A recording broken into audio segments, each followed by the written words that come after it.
तोरा मिला के 4 गोड़ा रेप कैला सन। हमरा आ ड्राइवर के मिला के 5 गोड़ा रेप कैला।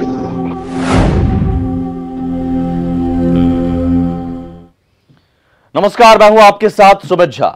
बेतिया गैंगरेप मामले में पुलिस आरोपियों को पकड़ने के लिए जगह जगह खाक छान रही है, लेकिन न्यूज 18 के हाथ गैंगरेप के कबूलनामे का एक ऐसा ऑडियो क्लिप लगा है जिसमें गैंगरेप के 5 आरोपियों में से खुद एक आरोपी कबूल कर रहा है कि हां, उसने और उसके दोस्तों ने मिलकर गैंगरेप किया है।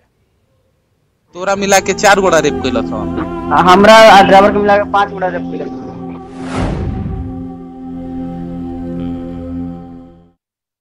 हम आपको गैंगरेप के कबूलनामे का एक ऑडियो क्लिप सुनाने जा रहे हैं।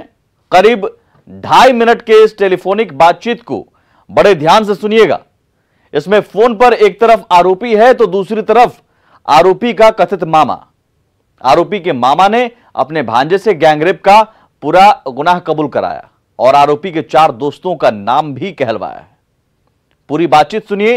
हालांकि न्यूज 18 इस ऑडियो की पुष्टि नहीं करता। सबके नाम बताओ। 6 के 6 गोड़ा कौन रहल सन? ठीक बा कि ना? 6 आदमी रहले ना रहनी सन। क गोड़ा रहल सन? 4-5 आदमी रहनी सन। अब तोरे गिनती भोर पर आता 4-5 आदमी। हेलो मामा जी, बोल। हमनी के दोस्त रहनी सन, हमार भैया है ना रहलन। देखे हम गनी काली जी के मंदिर तर। ठीक बा। काली जी के मंदिर तो में स्कॉर्पियो लगा रहे। ठीक बा। ठीक बा। वो स्कॉर्पियो में बैठे रहली। कौन काली जी के मंदिर लगे? जहाँ उनकर घर बा। ठीक बाटे। उ जन गनी तो कहली कि सीधी आई चिकू बे घर उरिया। अच्छा। तो जन स्कॉर्पियो लगा रहे व्हाइट कलर के। ठीक बा। ठीक। पोले के लगा रहे। हां। तो जन कहली कि बैठी में गाड़ी में। तो हम कहनी से गाड़ी में कौन बात बा? तो बैठी ना आवल जाए ठीक से। तो हम कहनी तो हम दोस्त यार के जब हम कहनी ना जात जरूर कोनो गड़बड़ बा, दोस्त यार के फोन कहनी। हां, तो गाड़ी में एक पहले से के बैठा रहा है? उहे बैठा रहली। आ हाकत के रहा है? ड्राइवर हाकत रहे। ड्राइवर के नाम का है? ड्राइवर का मालूम नहीं मामा जी। कहाँ घर है? हम उ ड्राइवर के देखला ही नहीं कि पहले से, खाली बैठा रहनी हम। अच्छा चल ठीक बा, आगे बोल। ओकरा से हम दोस्त यार के फोन करनी। हां। तो दोस्त यार अइला सन। हां। तो ओकरा हम कौन पीछे से गाड़ी रोक कहते गाड़ी रोक दी। ओकरा हम चल गनी सन। तोहर दोस्त यार अइला सन? हां। कौन कौन? 5 गोड़ा। का नाम है 5 गोड़ा के? बता नाम है दीनानाथ आकाश।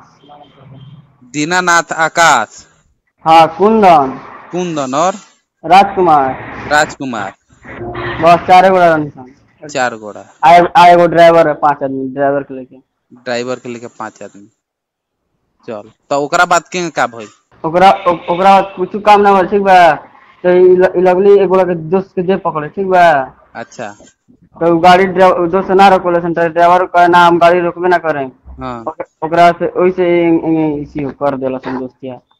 माने चलते गाड़ी में सब रेप कइला सन? हां। क गोड़ा रहल सन? 5 गोड़ा। तोरा मिला के 6 गोड़ा। 4 गोड़ा। तोरा मिला के 4 गोड़ा रेप कइला सन। हमरा आ ड्राइवर के मिला के 5 गोड़ा रेप कइला। ड्राइवरो रेप कइला?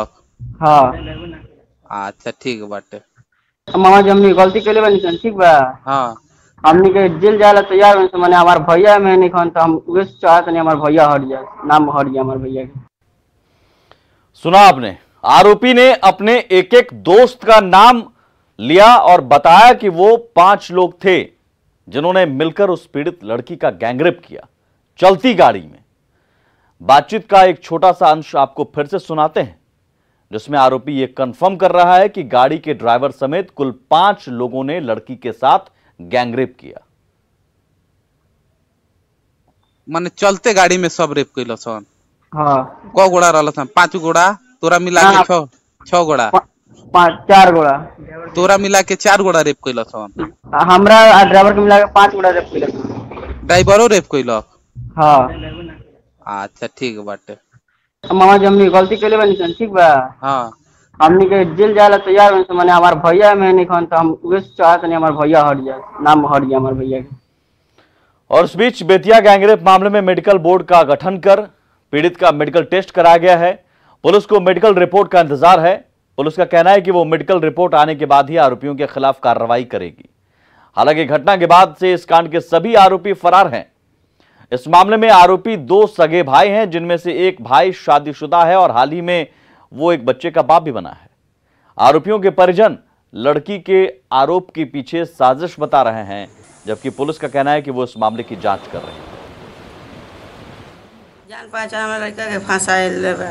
अच्छा, दोनों लड़के के? हाँ, दोनों लड़का के। अब रहुलन के बाद यहाँ न्याय दिवाओ के बाद हमने बच्चा सब के इंसाफ दिवाओ के बाटे। हम तू लोग कहाँ आरोप लगाता है, अपना स्वार्थ के लिए क्या ना इतनी कर देता है लोग का आँख से नहीं दिख रहा है कि छोटा बच्चा है, दे ऐसा है, आप लोग को नहीं पहचान में आ रहा है। कुछ 4 लोगों पे नेम्ड FIR की गई है, जिसमें 2 लोग भाई बताए जाते हैं, बाकी 2 उनके जान पहचान के हैं। इसके अलावा सभी लोगों के मोबाइल रिकॉर्ड एनालिसिस उस दिन के और लड़की के साथ में और क्या क्या घटनाएं हुई हैं, CCTV की इमेजेस और लोगों के लोकल बयान, सभी चीज़ों को देख करके ही आगे का अनुसंधान किया जाए। इधर बेतिया गैंगरेप मामले को पुलिस मुख्यालय ने भी गंभीरता से लिया है। न्यूज 18 से खास बातचीत में ADG जितेंद्र कुमार ने बताया कि सभी आरोपियों की पहचान कर ली गई है और उनकी गिरफ्तारी के लिए छापेमारी की जा रही है। साथ ही ADG ने बताया कि इस मामले में स्पीडी ट्रायल चलाया जाएगा और जो भी दोषी होंगे उन्हें तत्काल कड़ी से कड़ी सजा दिलाई जाएगी। इस वक्त हमारे साथ मौजूद हैं ADG मुख्यालय जितेंद्र कुमार। आइए बात करते हैं इनसे। सर, बेतिया में जो घटना हुई है उस घटना में क्या कुछ इनपुट्स मिले हैं अब तक? जो जांच की गई क्या पाया गया और जो शिकायत लड़की ने किया है क्या कार्रवाई हो रही है, किस दिशा में कार्रवाई? बेतिया में एक घटना प्रतिवेदित हुई है जिसमें एक लड़की ने ये प्रतिवेदित किया कि उसको उठा करके और 4 व्यक्तियों ने उसके साथ दुष्कर्म किया है। इसमें पीड़िता का चिकित्सीय जांच की जा चुकी है मेडिकल बोर्ड के द्वारा, रिपोर्ट अभी प्रतीक्षित है। अपराधियों में कुछ की पहचान कर ली गई है और उनके विरुद्ध छापामारी की जा रही है। ये जो कहा जा रहा है कि कार्रवाई होगी, अपराधियों की पहचान कर ली गई है, जब पहचान हो चुकी है तो गिरफ्तारी में इतना समय क्यों? छापामारी चल रही है और शीघ्र ही रिजल्ट मिल जाएंगे। एक आखिरी सवाल की गिरफ्तारी के बाद क्या स्पीडी ट्रायल के तहत मामला ये निष्पादित किया जाएगा, क्या कुछ होगा? पुलिस किस दिशा में कितनी तेजी से कार्रवाई करेगी? डेफिनेटली हमारा ये प्रयास है कि जो भी महिलाओं से और बच्चों से संबंधित कांड हों उनका हम प्राथमिकता पर सबसे पहले तो उनका वैज्ञानिक तौर पर अनुसंधान करके अनुसंधान पूर्ण करें और उसके बाद उनका प्राथमिकता पर स्पीडी ट्रायल कराया जाए और इस कांड में भी हम ये कार्रवाई करेंगे। ये थे ADG मुख्यालय जितेंद्र कुमार। सीधे तौर पे इन्होंने बताया भी है कि ये पूरी घटना जो है इस मामले में जांच तेजी से की गई है, मेडिकल करवा लिया गया है, मेडिकल रिपोर्ट का इंतजार पुलिस को है, साथ ही साथ अपराधियों की पहचान भी की गई है, जल्द ही गिरफ्तारी की जाएगी। गिरफ्तारी के बाद जो है स्पीडी ट्रायल के तहत इस पूरे मामले का जो है निष्पादन किया जाएगा। न्यायालय से स्पीडी ट्रायल के तहत जो अपराधी हैं उन्हें सजा दिलवाने की जो कार्रवाई है वो पुलिस के द्वारा की जाएगी। कैमरा पर्सन दीपक के साथ अमित कुमार, न्यूज 18 पटना। तो यकीनन बेतिया में बेटी को हवस के दरिंदों ने अगवा कर इंसानियत को शर्मसार करने वाली वारदात को अंजाम दिया। पीड़िता के दर्द की दास्तां खुद पीड़िता की जुबानी सुनिए। सुनसान सड़क जानकर मुझे उठाया गया, झाड़ियों में मुझे ले जाया गया, जिंदा होते हुए भी मुझे जहन्नम पहुंचाया गया, मेरे आखिरी हद तक मुझे आजमाया गया। हमको मालूम नहीं था, पीछे से स्कॉर्पियो आया, हम बगल गए, लो आया लो आकर चट्टे का किया लो, गेट खोल के चट्टे बैठा लिया लो। हम वाह रे बेटी को पढ़ाने और बढ़ाने वालों, वाह रे कानून के रखवालों, कहाँ हो मेरी इज्जत के रखवालों, तुम कहाँ हो? मेरी इज्जत मेरी आबरू मुझसे लूट ली गई। क्या मेरा कसूर ये है कि मैं पढ़ना चाह रही थी, कुछ करना चाह रही थी? नहीं तो किस बात की मुझे सजा मिली? देखो मुझे जीते जी मारने वाले, मेरी आत्मा और रूह तक को खरोचने वाले, मुझे और मेरे परिवार को आपके रहते और एक बार फिर से मारने का दंभ भर मुझे जिंदा छोड़ गए, ताकि मैं आपको आपकी नाकामी और अपनी बर्बादी बयां कर सकूं। गलत काम कर लिया लो तो बोला लो घर वाला से जाके कहेगी तो हम तुम्हारा जान मार देंगे, थाना में जाएगी तो तुम्हारा घर वाला को उठवा लेंगे। कुछ नहीं होना चाहिए। आप सोच रही होंगे कि एक बार फिर से मेरा क्या मतलब है। तो वो इसलिए क्योंकि गरीब का नसीब उसका साथ बार बार नहीं देता। तभी तो उस मुजफ्फरपुर बालिका गृह कांड, जिसने बिहार के माथे पर बदनुमा दाग लगा दिया, जिसने सरकार और सिस्टम को नकारा बता दिया, उस बालिका गृह कांड की आग से तो मैं बच गई, लेकिन वहशी दरिंदों की निगाहों से नहीं बच पाई और अपने ही घर पर लूट ली गई मेरी अस्मत। मुकम्मा से हम चले आए अपना घर पे। उन लोग को पहले वाला पर लड़की सब पे केस था, हम लोग पे केस नहीं था, हम लोग को रिटर्न कर दिया है। हाँ, वहाँ पे 2 दिन हम रहे। अस्पताल के बेड पर पड़ी हूँ, मेरी बातों की सच्चाई की जांच हो रही है, मुझसे सवाल जवाब हो रहा है और मैंने भी आकाश, साजन, दयानंद और कुंदन का काला सच सबको बता दिया है।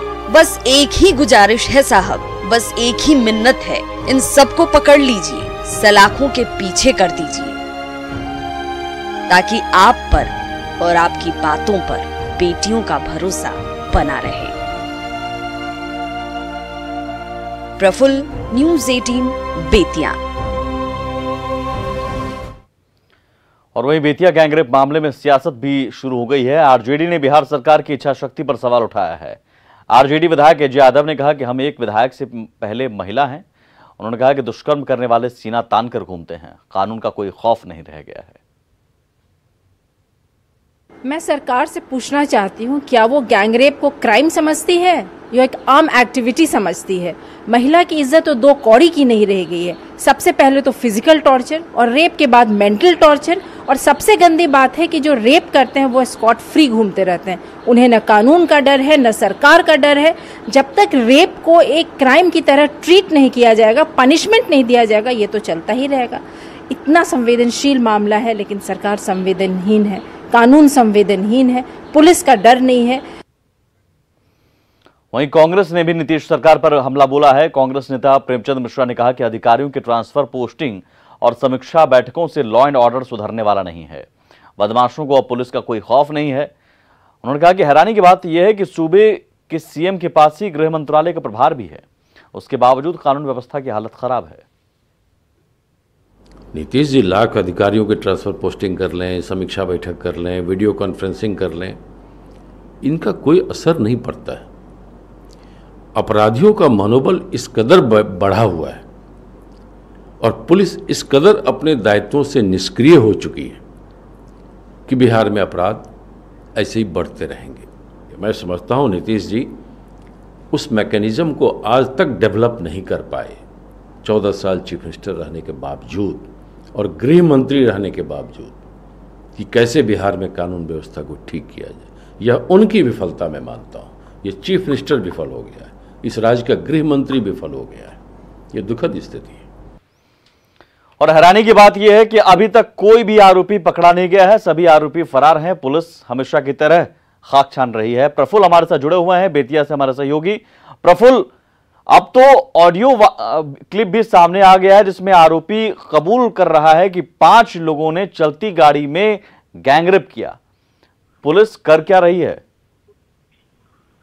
जी सुमित, मैं आपको बता दूं, यह एक अहम खुलासा है इस मामले की। सबसे बड़ा खुलासा है इस मामले में, जहां खुद जो गैंगरेप का आरोपी है वो इस बात को स्वीकार कर रहा है कि उसने इस घटना में को अंजाम दिया है। उसके जो सहयोगी थे, उसके जो दोस्त थे, वो लोग भी इसमें शामिल थे। 4 नहीं बल्कि 5 लोगों ने गैंगरेप की घटना को अंजाम दिया है। बहरहाल इस पूरे मामले में जब से न्यूज़ 18 ने इस मामले का खुलासा किया है, तब उसके बाद से पुलिस सक्रिय हो गई है। पुलिस की एक टीम अभी एमजेके मेडिकल कॉलेज अस्पताल में पहुंची है और फिर से लड़की से पूछताछ कर रही है, वहां जांच की जा रही है। लेकिन आरोपी अभी भी पुलिस की गिरफ्त से बाहर हैं। किसी भी आरोपी की गिरफ्तारी अभी तक नहीं हो पाई है और जिसके कारण है पुलिस की कार्यशैली पर सवाल उठ रहा है। हालांकि पुलिस अभी भी मेडिकल रिपोर्ट जो है, जो मेडिकल टेस्ट कल हुआ था, उसके रिपोर्ट का इंतजार कर रही है और उसके बाद ही पुलिस कुछ कार्रवाई करेगी। फिलहाल जो आरोपी हैं, वो जो भी 4 आरोपी हैं जिन पर नामजद प्राथमिकी दर्ज की गई है, वो अभी फरार हैं और उनका कुछ पता नहीं है। पुलिस भी खाक छान रही है, लेकिन अभी तक पुलिस को सफलता नहीं मिली। आरोपियों के घर पर क्या छापेमारी की गई? जी, पुलिस तो दावा कर रही है कि इस मामले में कार्रवाई की जा रही है, लेकिन मेरी जब बात हुई परिजनों से, मैंने पूछा उनसे कि क्या पुलिस यहाँ पे आई थी या पुलिस ने किसी तरह की कोई छानबीन करने के लिए यहाँ पहुंची या किसी तरह की कोई जांच की, तो उन्होंने स्पष्ट कहा कि अभी तक पुलिस नहीं आई है, ना हम लोग से किसी तरह की कोई पूछताछ की है। हालांकि लड़का कहाँ है ये उन लोगों को भी नहीं मालूम है। आप कब गए थे उनके, जो आरोपी के परिजन है, आरोपी के घर पर आप कब गए थे? जी मैं आज सुबह लगभग 7 बजे के आसपास सुबह और यानी कि अभी तक आरोपी के घर तक भी दबिश देने के लिए भी पुलिस नहीं गई। अब ये तो पुलिस क्या कार्रवाई कर रही है फिर समझा जा सकता है। पूछताछ के नाम पर से पीड़ित लड़की से ही पूछताछ कर रहे हैं आप कह रहे हैं कि अभी एक और टीम फिर से पूछताछ करने लड़की से ही गई है, पूछताछ कर रहे हैं, जबकि आरोपी के घर पर आप दबिश देने की कोशिश कब की जाएगी, कब दिया जाएगा दबिश? जी बिल्कुल सुमित, ये एक अहम सवाल है कि आखिर जब इतनी बड़ी घटना हो जाती है और सबसे बड़ी बात है कि कोई लड़की अगर इस तरह का आरोप लगाती है तो पुलिस को त्वरित कार्रवाई करनी चाहिए। मेडिकल रिपोर्ट हो या आगे की छानबीन हो, ये बात की कार्रवाई है। सबसे पहले ये होता है कि जो आरोपी हैं उनकी गिरफ्तारी सुनिश्चित की जाती है और उसके बाद इस मामले में छानबीन शुरू की जाती है। लेकिन इस मामले में पुलिस ने आरोपियों की गिरफ्तारी पहले नहीं की। पुलिस ने पहले लड़की का मेडिकल कराया और मेडिकल रिपोर्ट का इंतजार कर रही है पुलिस। उसके बाद पुलिस क्या कार्रवाई करेगी अभी ये स्पष्ट नहीं हो पाया है। लेकिन पुलिस पदाधिकारी ये दावा कर रहे हैं कि वो जो आरोपी जो चिन्हित किए गए हैं और जिन आरोपियों का नाम आया है तो उन सभी की गिरफ्तारी की जाएगी। लेकिन कब की जाएगी ये बताने के लिए कोई तैयार नहीं है और इस तरह का मुहूर्त निकलेगा शायद। बिहार पुलिस मुहूर्त निकालती है आरोपियों की गिरफ्तारी करने के लिए, शायद मुहूर्त का इंतजार कर रही है बिहार पुलिस की कार्यशैली यही है। गैंगरेप जैसे संवेदनशील मामले में भी बिहार पुलिस बैठकर इंतजार कर रही है कि मेडिकल रिपोर्ट आएगी, उसके बाद कागज बनाएंगे, पुलिंदा बनाएंगे, उसके बाद आरोपी से संपर्क करेंगे कि साहब आपको गिरफ्तार करने हम आ जाएं। क्योंकि अभी तक ये हमारे पास खबर आ रही है कि आरोपियों के घर तक दबिश देने नहीं गई है पुलिस, जबकि हमारी टीम, हमारे संवाददाता आरोपी के घर पर भी गए आज सुबह, आरोपी के परिजनों से भी पूछताछ की हमारी टीम ने वहां जाकर। लेकिन पुलिस कहां है? सवाल है पुलिस है कहां? आरोपियों की पहचान कर ली गई, आरोपियों का घर पता है आपको, फिर भी आप जान ही रहे हैं दबिश देने, छापेमारी कर रहे हैं। तो क्या आरोपियों के भागने का, फरार हो जाने का इंतजार किया जा रहा है? सवाल यह कि मेडिकल टेस्ट कराने में पुलिस ने देरी क्यों की? उस गाड़ी का जो स्कॉर्पियो कहा जा रहा है, उस गाड़ी का, स्कॉर्पियो का पता क्यों नहीं लगाया? किसकी थी, कौन चला रहा था? गिरफ्तारी के लिए छापेमारी में देरी क्यों हो रही है? और 5 लोग, जब आरोपी कह रहा है घटना में 5 लोग शामिल थे, तो 4 के खिलाफ एफआईआर क्यों?